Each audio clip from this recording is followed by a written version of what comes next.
Parfois, on peut être le plus juste mais ne pas voir le paradis, et voici les raisons. Tout le monde veut aller au ciel. Mais que se passe-t-il quand être une bonne personne ne suffit pas? Et si la vérité était différente de ce que le monde veut te faire croire? Aujourd'hui, nous allons explorer 7 raisons pour lesquelles même les bonnes personnes peuvent aller en enfer. Prépare-toi à entendre les vérités les plus mal comprises de la Bible. Ce message ne vise pas à condamner, mais à réveiller. Parce que le ciel n'est pas réservé à ceux qui paraissent bons, mais à ceux qui appartiennent réellement à Dieu.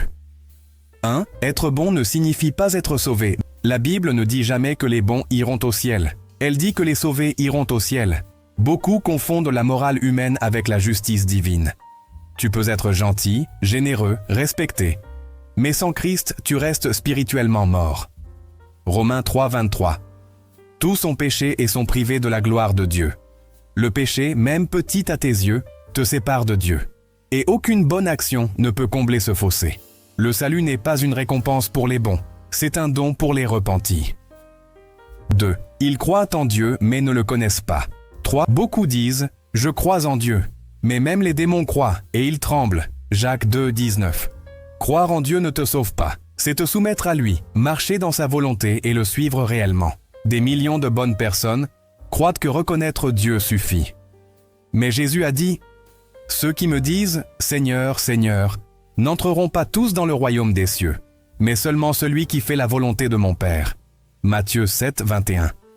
La vraie foi n'est pas une croyance intellectuelle, c'est une transformation intérieure. 3. Ils vivent dans l'orgueil spirituel. Beaucoup pensent qu'ils n'ont pas besoin de Jésus, parce qu'ils se sentent assez bons. C'est le plus grand piège du diable, l'autosuffisance spirituelle. L'orgueil ferme la porte de la grâce, car Dieu ne sauve pas ceux qui se croient justes. Il sauve ceux qui reconnaissent leurs besoins de lui. Luc 18, 13. Ô Dieu, sois apaisé envers moi qui suis un pécheur. 4.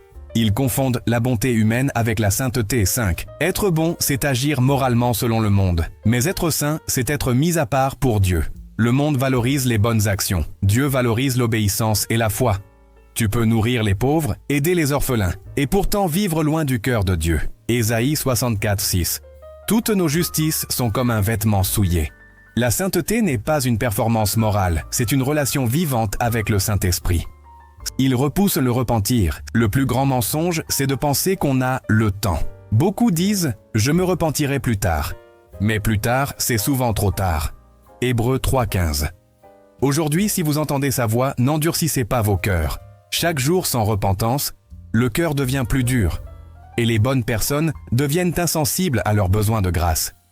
Le ciel n'est pas pour ceux qui n'ont jamais péché, mais pour ceux qui se sont repentis.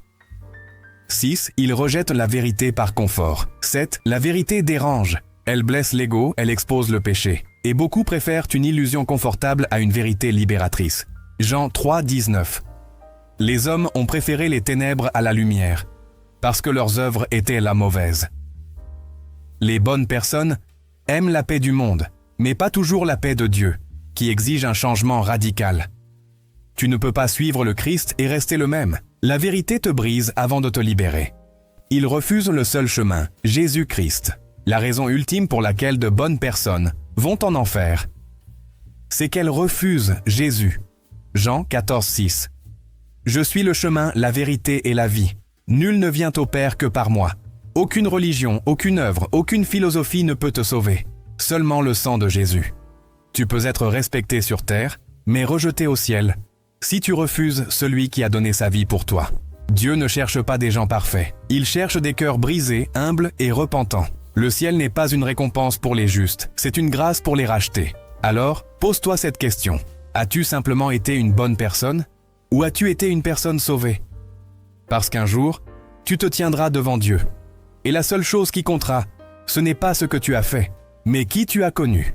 Jésus t'appelle aujourd'hui, pas demain, pas quand tu seras prêt. Aujourd'hui.